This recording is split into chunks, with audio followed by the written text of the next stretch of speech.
তারেক রহমানের ছবি বিএনপির কোনো প্রার্থী যদি ব্যবহার করে, আপনাকে প্রথমেই তার উপরে এই বিধিমালা প্রয়োগ করতে হবে এবং সেটা প্রয়োগ করে আপনার সক্ষমতা প্রমাণ করতে হবে। আপনাদের আইনের 7-এর 6 ধারা অনুযায়ী 7-এর 6 ধারায় আপনারা স্পষ্ট করে বলেছেন যে যখন কোনো ব্যক্তি রাজনৈতিক দলের মাধ্যমে নির্বাচন করবেন প্রার্থী, তার দলের বর্তমান প্রধানের ছবি ছাড়া সে অন্য কোনো ছবি ব্যবহার করতে পারবে না, অন্য কারো পুরনো তাদের প্রধান অথবা অন্য কোনো নেতার ছবি ব্যবহার করতে পারবে না। এবং আপনারা একটা পোর্ট্রেট ছবির একটা নীতিমালা এখানে দিয়েছেন, এটা আমরা স্বাগত জানাচ্ছি।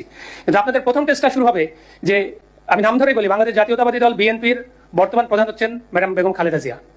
তো তারেক রহমানের ছবি বিএনপির কোনো প্রার্থী যদি ব্যবহার করে, আপনাকে প্রথমেই তার উপরে এই বিধিমালা প্রয়োগ করতে হবে এবং সেটা প্রয়োগ করে আপনার সক্ষমতা প্রমাণ করতে হবে যে নির্বাচনী বিধিমালা স্পষ্ট করে বলা আছে শুধুমাত্র দলীয় প্রধানের ছবি ব্যবহার করা যাবে। সেই দলীয় প্রধান হিসেবে যদি খালেদা জিয়ার পাশে তারেক রহমান বা শহীদ প্রেসিডেন্ট জিয়াউর রহমানের ছবি কেউ ব্যবহার করে, তাহলে তার উপরে আপনাকে এটা প্রয়োগ করতে হবে। আমরা তখন এই কমিশনের সক্ষমতাটা দেখতে পাবো, তাদের আন্তরিকতাটাও আমরা দেখতে পাবো যে তারা কতটুকু আন্তরিকতা নিয়ে এই আইনটা তৈরি করেছেন এবং এটা প্রয়োগ করার জন্য তারা কতটুকু প্রতিজ্ঞাবদ্ধ আছেন।